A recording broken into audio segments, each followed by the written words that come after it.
సన్నబియ్యం బువ్వ పండుగ ఓడవని గచ్చిబౌలి భూముల కొట్లాట ఐపీఎల్ టికెట్ల కోసం పోట్లాట బీసీ సంఘాలు ధర్నాకు రెడీ ఈ వార్తలకు మొదలు హెడ్లైన్స్. సర్కారు వారి సన్నబియ్యం గరీబులకు ఎంతో నయం.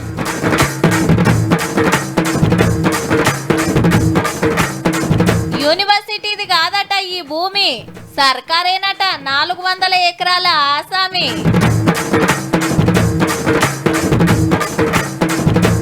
బీసీ లీడర్లు పట్టిండ్రు ఢిల్లీ బాట, రిజర్వేషన్ల కోసమే ఈ పోట్లాట.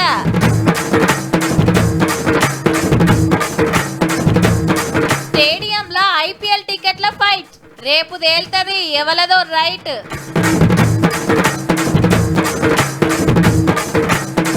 జోరైంది గిబ్లీ ఫోర్ట్ వల్ల సంబురం, కానీ వెనకాల ఉందట ప్రమాదం.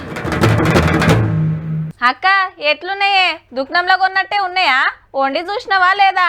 అరే పక్కూర్లో వంచిరట, మన ఊర్లో సప్పుడే లేకపాయే.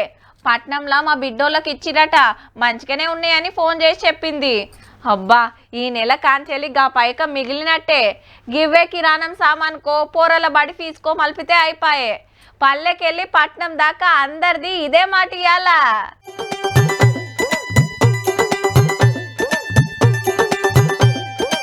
రేషన్ షాప్ల కాడ సన్న బియ్యం పండుగ జరిగిందనుకో రాదుర్రి. ముద్దుగా సింగారిచ్చి పూజలు కట్టి జోకుడు చాలు చేసిండ్రు. మనిషికి 6 కిలోలు ఏ కన్నా తీసుకోకుండా మొత్తం ఫ్రీగానే సప్లై చేస్తాంది సర్కారు. ఫస్ట్ నాడే మస్తు లైన్లు కట్టిండ్రు సంచులు పట్టుకొని. ఇన్నేళ్లు దొడ్డు బియ్యం తీసుకున్నోళ్ళు ఇప్పుడు సన్న బియ్యం వస్తుండే వరకు మస్తు సంబరపడతాండ్రు అనుకో రాదుర్రి. దొడ్డు బియ్యం వండుకున్నా గానీ ఏం కూర వేసుకున్నా గానీ చప్పగా ఉండి తినకపోయేది. అమ్ముకోవడము ఇట్లా చేసి సరపిండికో దేనికో దానికో చేసుకునేది. దోశ ఇడ్లీ చేస్తుండే మేము, పిల్లలు తింటలేకుండే. అది ఆ రొట్టె చేసుకొని అది కూడా కష్టంగా తిన్నాం సారు. ఇప్పుడు సన్న బియ్యం ఇచ్చినందుకు సార్లకు ధన్యవాదాలు. అదే వండుకొని తిన్నాం, గొంతు దిగకపోయినా కూడా మేము తిన్నాం సార్, ఎందుకంటే మేము పేదవాళ్ళం కాబట్టి. మంచి రోజున ఉగాది నాడు సీఎం సారు మంత్రులు ఈ పథకం చాలు చేస్తే ఇయాల్టి సంద అంతటి ఇస్తాండ్రు. ఇన్నొద్దులు ఇడికెళ్ళి బియ్యం కొంట పోయి తినేటోళ్ళు కొంత తిందురు, లేదంటే నాస్టలకు వాడుదురు. ఇక కొందరు బయట అమ్మేసి సన్న బియ్యం కొనుకొచ్చుకునేది. ఇక తిప్పలు తప్పినట్టే. 60 రూపాయలు ఉన్నది, ఇప్పుడు ఫ్రీగానే వస్తున్నాయి కదా. దోశలు ఇడ్లీ ఇది వేసుకొని తిన్నాం సార్. ఎందుకు పారేయాలి? ఇది సుగా దొరుకుతలేదు కదా. 60 రూపాయల కిలో. మేము బయట అయితే బస్తా 1300 తీసుకుంటాం సార్, మాకు అది ఇక సేఫ్ అయినట్టే. 1300 1400 పెట్టుకునే తీసుకుని వాడుకుంటాం. బయట 60 రూపాయలు పెట్టి కిలో కొనుక్కుంటున్నాం, మాకు 30 కిలోలు వస్తాయి, మా ఫ్యామిలీ సరిపోతే చాలా బాగుంది. అవు మరి మార్కెట్లో పిటాన పిరం ఉన్నాయి బియ్యం. గంతగానం రేట్లు పెట్టి కొనాలంటే గరీబులతో ఏమైతుంది? మళ్ళా బియ్యం దొంగతనంగా అమ్ముడు దందాలు చేసుడు జోరుండే. పబ్లిక్ కు ఫ్రీగా ఇచ్చినట్టు ప్రచారమే తప్ప ఫాయిదా లేకపోతుండే. ఇంతకుముందు ఒక 30-40 క్వింటాల్ బియ్యం మిగిలి, ఇప్పుడు ఏం మిగిలి. అందుకే ఎలక్షన్లో మాట ఇచ్చినట్టే సన్న బియ్యం వస్తుంది సర్కారు. సార్ దయ వలన అందరు కడుపు నిండా తినగలుగుతారు సార్. ఇచ్చిన బియ్యం దొడ్డు బియ్యం ఇచ్చినాయి, బయట అమ్ముకున్న 2 రోజులు. ఇప్పుడు ఇప్పుడు ఈ బియ్యం తినగలుగుతాం, అంత మంచి బియ్యం పంపించిండు. సన్న బియ్యం ఇచ్చినందుకు గవర్నమెంట్ కు 1000 కోటి వందనాలు సార్. ఈడికే అయిపోలేదు. రేపు ఉప్పు పప్పు చింతపండు ఇట్లా కొన్ని సరుకు సౌదాలు ఇచ్చే ఇకమతికినే చేస్తామన్నాడు రేషన్ బియ్యం మంత్రి ఉత్తమ్ సారు. అవి కూడా చెప్పునే ఇచ్చిరా అంటే మా అక్కలకు వంట ఖర్చు మస్తు తప్పినట్టే పో. అన్నం కూడా త్వరగా అయింది. సేమ్ సన్న బియ్యం మంచిగా క్వాలిటీగా బాగుంది. మనం కొనుక్కునే బియ్యానికి ఈ బియ్యానికి ఏం తేడా లేదండి. రైస్ బాగానే ఉంది, మంచిగా ఉడికింది. మీ ఆయనకే పెడుతున్నా? ఆయనకే పెడతానా. ఎట్లా ఉంది? బాగుంది, సేమ్ మనం కొనుక్కున్న బియ్యం లానే ఉన్నాయి, టేస్ట్ కూడా. అవునబ్బా, ఇవాళ రేపు ఎవ్వలన్నా ఓ ఎకరం జాగా ఫిరిగిస్తారా? ఓ 1/2 ఎకరం పుక్కెట్లు ఇచ్చి పెడతారా? సరే ఓ 10 గుంటలు కాదు కదా, 10 గజాలు గినియరు. ఏడ చూసినా మస్తు రేటు. 100 గజాల జాగా కొని ఇంత ఇల్లు కట్టుకుందామంటేనే కింద మీద కాబట్టి పబ్లిక్. మరి 100 ఎకరాల భూములను ఇన్నేళ్ళు ఉత్తగానే ఎందుకు పెట్టిండ్రో? ఇక జాగా మాది అని ఓ బోర్డు అన్న పెట్టాలి కదా. గదేనుల్లా గచ్చిబౌలి భూమి గడబడి గురించే చెప్తున్నా. రోజుకో కొత్త ముచ్చట బయటికి వస్తుంది. మళ్ళా గచ్చిబౌలి భూమి మీద ఇటు గవర్నమెంట్ కు అటు ప్రతిపక్షాలు నడిమిట్ల విద్యార్థులు టగఫర్ నడిచింది. 400 ఎకరాలు హైదరాబాద్ సెంట్రల్ యూనివర్సిటీ దాని ఇల్లు లేలే సర్కార్ దాని ఆళ్ళు చూస్తామని పోతున్నోళ్ళ అరెస్టులు 2 పార్టీలు రాజకీయం చేస్తున్నాయని కాంగ్రెస్ వాళ్ళ నిరసనలు. మీరు ఇక్కడున్న మై హోమ్ విహాంగాకి 25 ఎకరాలు కట్టబెట్టినప్పుడు కేవలము మై హోమ్ కోసము 100 ఫీట్ రోడ్డుని కూడా మీరు వేసిన మాట వాస్తవమా కాదా? బీజేపీ ఎంపీలు సెంట్రల్ మంత్రికి ఫిర్యాదు అయితే లక్ష్మణ్ సార్ పార్లమెంట్ కు చెప్పిండు.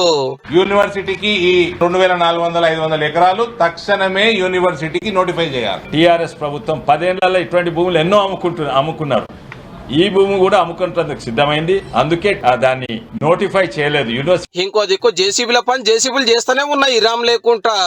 లోపల జింకలు నెమళ్ళు తీరొక జీవరాశి ఉంది. మంచి మంచి రాళ్లు ఉన్నాయి. చెరువులు ఖరాబు చేయనియద్దని కొందరు హైకోర్టుకు పోతే విచారణ 7 తారీఖు వాయిదా పడ్డది. ప్రైవేట్ వ్యక్తి చేతిలో వేల కోట్లు పోతున్న ఆస్తిని కాపాడి 10 ఏళ్లు పట్టించుకోకుండా వాడు గాలికి వదిలేస్తే కూడా మేము రాగానే కొట్లాడి తీసుకొచ్చి ప్రజలకే చెందేటట్టుగా చేసి. అయితే 21 ఏళ్ల కిందట టీడీపీ గవర్నమెంట్ ఉండగా 534 ఎకరాలు సర్కార్కి ఇస్తున్నట్టు సెంట్రల్ యూనివర్సిటీ పెద్ద సారు సంతకం పెట్టి రాసిచ్చిన కాగితం ఇది. ఎవరైనా ఉత్తగా ఇయ్యరు కదా. దీనికి బదులు హెచ్సికు ఇంకో కాడ 397 ఎకరాలు ఇచ్చిర్రు. అప్పుడే ఈ 400 ఎకరాలు ప్రభుత్వానికి అప్పచెప్తున్నట్టు, దాని బదులు ఇంకో 397 ఎకరాలు మేము తీసుకున్నట్టు యూనివర్సిటీ అధికారులు ఆనాటి రెవెన్యూ అధికారులు ఇద్దరు కలిసి సంతకాలు పెట్టించారు. ఇక సర్కార్కు వచ్చిన దాంట్లోకెళ్ళి 400 ఎకరాలు ఆటల కంపెనీలకు ఇస్తే వాడుకున్నందుకు క్యాన్సిల్ చేసిండ్రు. అట్లెట్లా వాపస్ తీసుకుంటారని హైకోర్టులో కేసేసి ఓడిపోయారు. సుప్రీంకోర్టుకు పోయినా సర్కారే గెలిచింది నేరుడు. ఇదంతా గవర్నమెంట్ కు కంపెనీ వాళ్ళకి జరిగింది కానీ నడిమిట్ల యూనివర్సిటీస్ అప్పుడే లేకుండే. ఓ గల్ల కాలేజీ భూమి అయితే చెల్లి ఇది మాదని కోర్టుకెందుకు పోలేదు. గచ్చిబౌలి ఏరియాలో 100 ఎకరాలు ఊకనే ఇడిచిపెడతారా ఎవరన్నా? ఇప్పుడు ఇదే ముఖ్యమైన ముచ్చటైంది కాబట్టి ముఖ్యమంత్రి సార్ మంత్రులతోటి చర్చలు చేసి పబ్లిక్ నిజాలు చెప్పాలని ఆర్డర్ వేసిండట.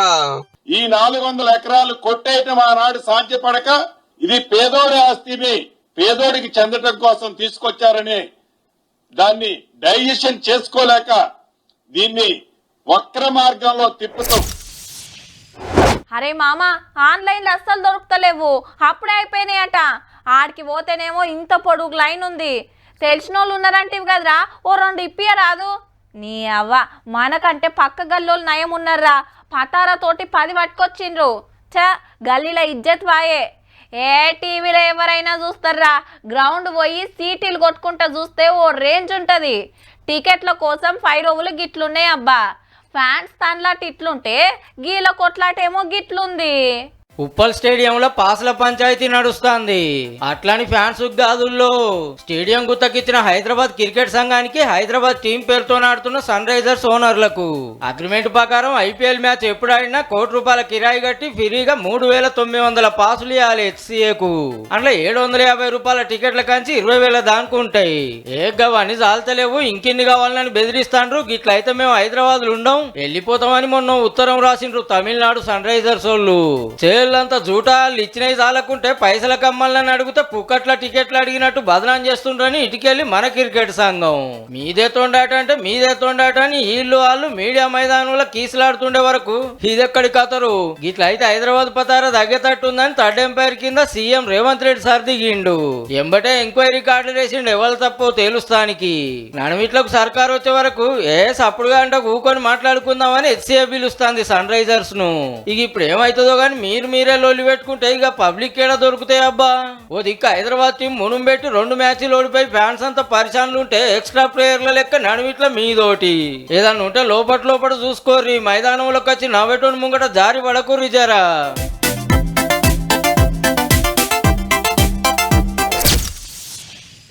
మా ఇంటి పక్కన తమ్ముడు అక్క జరిటి తిరుగాని ఫోన్లో ఫోటో దించిండు.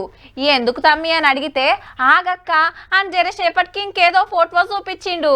అరే ఎవల్రా బొమ్మ మంచిగుంది, నువ్వే దించినవా అని అడిగితే ఒక నవ్వుడు కాదు, నీ ఫోటోనే అక్క, గిట్ల మార్చిన అనే వరకు మస్తు పరిశాన్ అయినబ్బా. ఆల్రెడీ మార్చేటోళ్లకు తెలిసే ఉండొచ్చు ముచ్చట. అయితే ఇప్పుడు ఏం నడుస్తుందంటే గిబ్లీ గిట్లున్న ఒరిజినల్ ఫోటోలు కార్టూన్ బొమ్మల లెక్క మార్చుకొని సోషల్ మీడియాలో గిరికలు కొట్టిస్తున్నారు. అంతా ఏఐ టెక్నాలజీ మహిమ. ఫేస్బుక్ లో పెట్టి లైకుల కోసం చూసుడు, వాట్సాప్ స్టేటస్లు పెట్టుకొని ముర్చుడు. పెద్దోళ్ళ కాంచెల్లి పోరల దాకా, పర్సోళ్ళ కాంచెల్లి ముసలోళ్ళ దాకా హీరోలు, లీడర్లు, సెలబ్రిటీలు, ఆటగాళ్ళు, పాటగాళ్ళు ఇట్లా అందరి ఫోటోలు గిబ్లీ చేసుడు జోరైంది. ఫ్యామిలీ ఫోటోలు, పిల్లల ఫోటోలు, అప్పటి పెళ్లి పెళ్లి ఫోటోలు అది ఇదని ఏం లేదు. ఫోన్ తీసినామా, చాట్ జీపీటీ తెరిచినామా, ఫోటో గుంజినమా, గిబ్లీ చేసినామా, ఒకళ్ళని చూసి ఒకళ్ళు గిదే ఫాలో అవుతున్నారు. ఫోటోలు సుతా మస్తు ముద్దుగొస్తున్నాయి. మరి చూసుకొని సంబరపడటానికి మంచిగానే ఉన్నది కానీ వెనక మరలా ఇంకో డేంజర్ ఉన్నదటుల్లో. మనం ఈ వెబ్సైట్లకు ఇచ్చిన ఫోటోలు అట్లనే ఇంటర్నెట్లో ఉండిపోతాయి. పనిలేనోళ్ళు ఎవరన్నా తీసుకొని ఏరే పనులకు వాడే ఛాన్స్ ఉందట. మన ఫోన్లో పైలంగా ఉండాల్సినవి ఇంకొకరికి పోతే ఎట్లా? మన ఫోటోలు పెట్టుకొని దొంగ ఆధార్ కార్డులు, ఓటర్ కార్డులు ఉట్టియొచ్చు, సిమ్ కార్డులు తీసుకునే కాడి ఇయ్యొచ్చు. గందుకే ఇష్టం వచ్చినట్టు గిబ్లీలు పెట్టుడు కరెక్ట్ కాదు. ముఖ్యంగా పిల్లల ఫోటోలు అస్సలు పెట్టొద్దు అనుకొస్తున్నారు ఇంటర్నెట్ గురించి బగ్గా తెలిసినోళ్ళు. ఏదో సంబురానికి చేస్తున్నాం గాని వెనక మరలా గింత పెద్ద నష్టం ఉన్నదట. జర చూసుకోండి మరి.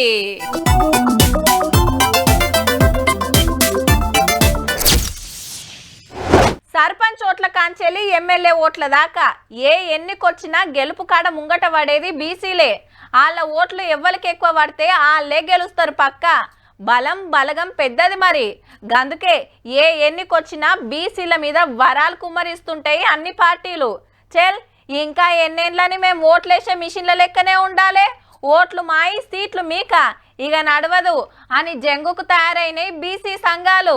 రేపే ఢిల్లీ బీసీ పోరుగర్జన.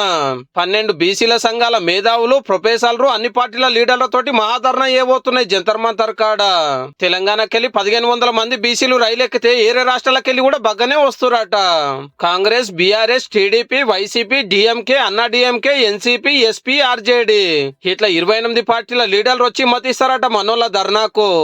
రాహుల్ గాంధీ గారు, అదేవిధంగా ముఖ్యమంత్రి గారు రేవంత్ రెడ్డి గారు కూడా రేపు ఈ బీసీల పోరు గర్జనకు హాజరు కాబోతున్నారు. బీసీలకు 42% రిజర్వేషన్లు ఇవ్వాలని మొన్న అసెంబ్లీలో తీర్మానం చేసిరు కదా.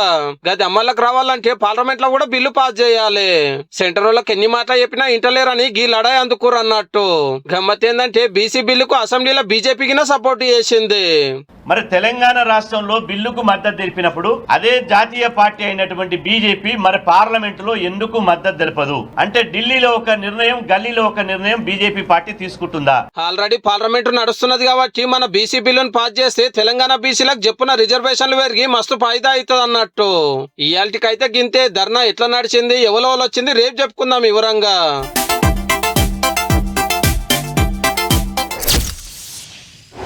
ఓట్లు వస్తున్నాయి అంటే లీడర్లు పాదయాత్రలు చేస్తుంటారు. పబ్లిక్లో తిరిగి సమస్యలు తెలుసుకుంటానికి ప్రతిపక్షాలు పోతే అధికారంలో ఉన్నోళ్ళు ఏమేం చేసిండ్రో చెప్పుకుంటానికి పోతారు. అట్లనే పబ్లిక్ సుతా పాదయాత్రలు చేస్తుంటారు గుళ్ళు గోపురాలకు. మొన్న చూడలేదా ఉగాది సంబురాలకు శ్రీశైలానికి కర్ణాటక నుంచి వేల మంది భక్తులు నడుచుకుంటూ పోయినరు. అయితే ఇప్పుడు ఓసారి కూడా కాళ్ళకు పని చెప్పిండు. అట్లాని లీడర్ కాదు, మన లెక్క కామన్ మ్యాన్ కాదు. ఇంతకు ఎవలంటే అద్దమ్మ రాత్రి రామనామ జపం చేసుకుంటా పాదయాత్ర చేస్తున్నది ఎవలో ఎరికే కదా, అనంత్ అంబానీ సారు. తోపు శ్రీమంతుడు, Reliance company owner Mukesh Ambani sir కొడుకు. 10 కాదు 20 కాదు, ఏం తక్కువ 140 కిలోమీటర్ల పాదయాత్ర చేస్తున్నాడు. ఆల్రెడీ 5 వద్దులైంది గుజరాత్ రాష్ట్రం జామ్నగర్ లా ఇంటికెంచి బయలెళ్ళి. ఇంతకు 7 దాకా పోతుండంటే ద్వారకకు.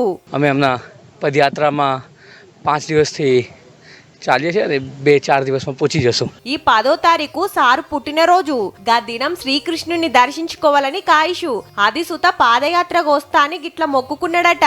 ఇంత బలగం తోటి, ఇంత సెక్యూరిటీ తోటి పొద్దాక నడుస్తే ట్రాఫిక్ జామ్ అవుతుందని రాత్రి పుట్ట పోతాండు. అయినా గిన సెల్ఫీలకు ఎట్లెగబడ్డారో. నడిచేది 140 కిలోమీటర్లే గాని పెద్దపై మనిషి కాబట్టి నిమ్మలంగా పోతుండన్నట్టు. కానీ ఎక్కి తిరిగా ఏసీ కార్లు, చుట్టూ బాడీ గార్డులు, షిటికేస్తే ఊరుకొచ్చే పనోళ్ళుండంగా ఇట్లా పాదయాత్ర చేస్తుండంటే అనంత్ అంబానీ గారి భక్తిని తారీఫ్ చేయాల్సిందేనబ్బా.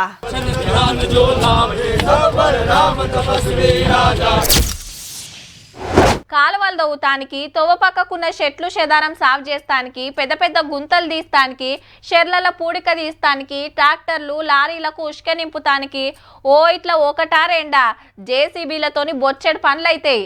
గిట్లనే పాతిండ్లు కూలిపోతేనో, కూలిన ఇండ్ల కాడ చెత్తంతా సాగు చేస్తానికో వాడుతుంటారు. మనకు తెలిసి గివ్వే. కానీ గా రాష్ట్రంలో పేరు చెప్తేనే అదురుకునే పరిస్థితి. అయితే ఉత్తరప్రదేశ్ బుల్డోజర్లకు బిరేకులేసుడే కాదు దండగా కూడా కట్టియాలని ఆర్డర్ వేసింది సుప్రీంకోర్టు.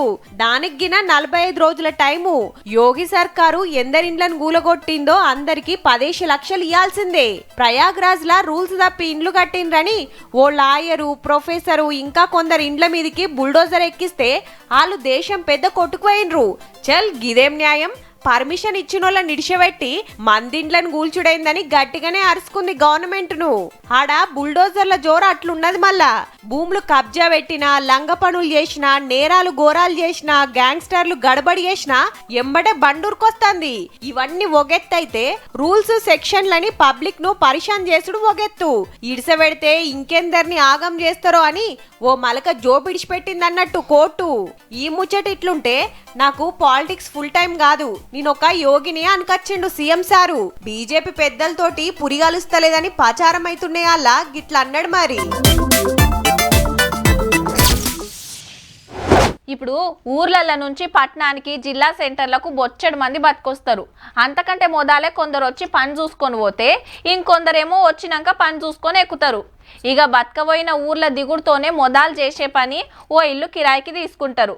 అడ్వాన్స్ కట్టాలి కాబట్టి అప్పో సొప్పో చేసి కడతారు. ఇక తెల్లార్సంది పని చేసుడో దందా చాలు చేసుడో నడుస్తుంటది. కానీ వీళ్ళ కథ చూస్తేనైతే అయ్యో అనిపిస్తదుల్లా. బస్సు కోసం చూస్తున్నారేమో అనుకునేరు, బస్ స్టాండ్లనే బతుకుతున్నారు. ఈడనే వండుడు, ఈడనే తినుడు, ఈడనే వండుకునుడు. పోరల చదువులు కూడా కరెంటు తంబాల కిందనే. ములుగు జిల్లా బయ్యారం అయితే 9 నెలల కింద పెద్దపల్లి జిల్లా రామగుండం బతుకొచ్చిండ్రు.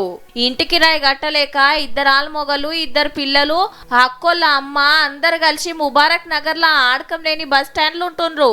దినాం కూలికి పోతే తిన్నట్టు, లేదంటే గంతే. ఇక కూలి పోతే తిన్నట్టు, లేకుంటే ఉపాసం ఉన్నట్టు. నా బాధ మరి ఘోరంగా ఉన్నది. పిల్లగాళ్ళకు కూడా చదువుకుందానికి ఆధార్ కార్డు లేవు, నాకు రేషన్ కార్డు లేదు, ఉండడానికి నీడ కూడా లేదు నాకు. ఆగనట, పోరలకు ఆధార్ కార్డులు లేక బడిల తిప్పలైతుందట. రేషన్ కార్డు లేక తిండికి తిప్పలేనట. మేము 2 6వ తరగతి చదువుతాం. మా వల్ల సార్లు ఆధార్ కార్డులు అడుగుతారు. ఆధార్ కార్డులు ఇవ్వకపోతే పేరు తీసి పడేస్తారట. మాకు హాస్టల్ అయితే మేము చదువుకుంటాం సారు. ఇక ముసలమ్మకొచ్చే పింఛను ఆమె మందులకే సరిపోతలేదట. రేషన్ బియ్యం 6 కిలోలు ఇస్తే ఎంతమంది తింటామంటుంది పాపం. 2 కొడుకులు చనిపోయిండ్రు. ఒక బిడ్డ చిన్న బిడ్డ దగ్గర ఉంటానా, దానికి ఇల్లు లేదు, నాకు లేదు. నా పేరు రేషన్ కార్డు ఉన్నది. 6 కిలోల బియ్యం వస్తాయి. ఆ 6 కిలోల బియ్యం నేను ఎంతమందికి పెట్టాలి? బస్ స్టాండ్ పాలైన బతుకులకు జరవో తొవ్వ చూపిరి సార్లు అని ఒక తీర్ల బతిలాడుతున్నారు. జరవో నజరయ్యింది సార్లు గోస్ అనిపియబట్టే.